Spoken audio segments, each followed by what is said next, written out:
So Rebecca Reid is here. You were offended. I mean, I'm a little bit... I'm not offended personally, but I understand why people are offended. Why?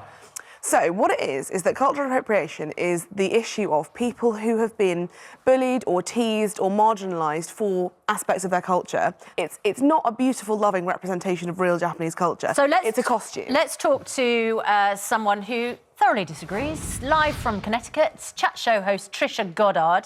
Very good morning to you, Trisha. Now, you're over there in the States. Around Halloween, many celebrities get accused of cultural appropriation. We've seen people particularly wearing Native American headdress costume. The American girl who went to the prom last week wearing a Chinese dress. And, of course, the one thing you can never find is anyone from the countries concerned to actually say we were offended. It's other people saying, oh, they're all really offended. Are they?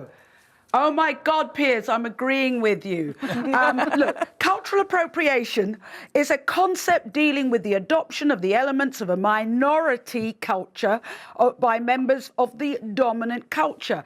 Japan is not a minority culture. And as for the kimono, I mean, originally elements of the kimono actually came from China. And a proper kimono is about 12 different layers. This young lady, Netta, is obsessed with Pokemon and all of those things, Nintendo. So she was dressed up to look like that. I am not your toy, because Pokemons are a toy, and it was the Me Too, you know, I'm not to be played with sexually. It was a bit of fun with an important message. No way was she taking the Michael or the, you know, teasing anybody about Japan. The woman is crazy about Japan. I think Japan, if I was a Japanese and I had anything to do with manufacturing Pokemon and all of those games, I would be falling on my knees thanking her. OK, well, Ricky Gervais tweeted yesterday, I remember when adopting, sharing and assimilating things from other cultures was the opposite of racist. So it's a really, he's right, isn't he? So it's a really interesting phenomenon. There's been lots of studies and lots of personal essays which show that first-generation immigrants really appreciate it when people adopt their culture. So white girls wearing bindis to first-generation Asian immigrants is a great thing because it means people are taking something they like. Second-generation immigrants, the children of those people, find it offensive because they have been at school with people laughing at them because their lunch smells different, and they sort of think, well, OK, so you laughed at me for my lunch smelling different or for having darker facial hair, but you want to wear my bindi. You want to take the bits that you think are sexy and pretty, but you want to laugh at me for the bits that you don't like. Just to clarify your position now. Hang on a minute. Hang on. I want to clarify one thing.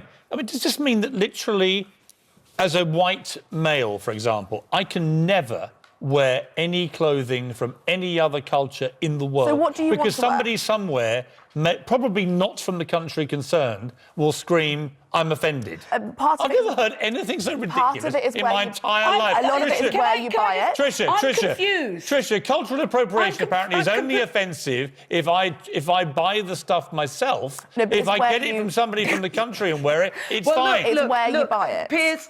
Piers, I'm in a pretty bad situation here because I have to admit I have culturally appropriated a European's hair. Seriously? You have? Seriously? Come on. You've culturally appropriated Lorraine Kelly's bangs.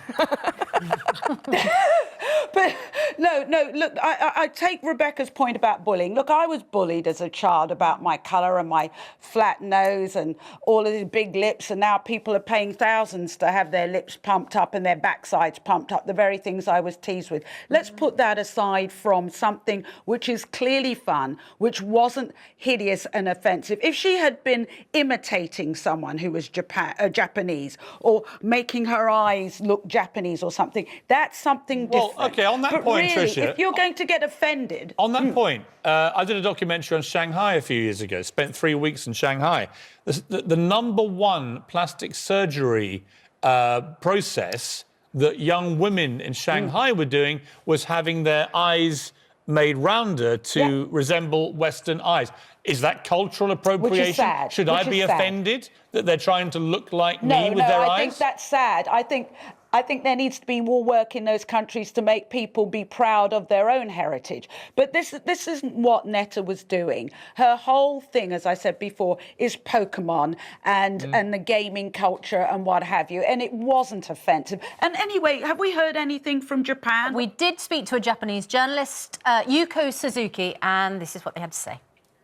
I don't think it is a cultural appropriation at all. It's quite lovely to see our culture adopted and incorporated in another culture and expressed in such a unique and entertaining way. I thought her performance was really unique, and then I really, really enjoyed watching her. OK, so Rebecca Reid, final word. We now have somebody from Japan who says she loved it and couldn't be less offended. You're more offended than she is. So she's Japanese. It's a lot like you being upset about the Catholic Met Ball. I'm Catholic, I don't care, I think it was beautiful, you found it offensive. We should do a regular thing called, we should do this. Get a graphic going, guys. The world's gone nuts, right? And every time we do one of these stories, we just have a huge klaxon that The goes outrage monitor. The world's gone nuts. That's how it should an be. American accent. Yes, because they have the most nutty people on earth. World's gone nuts.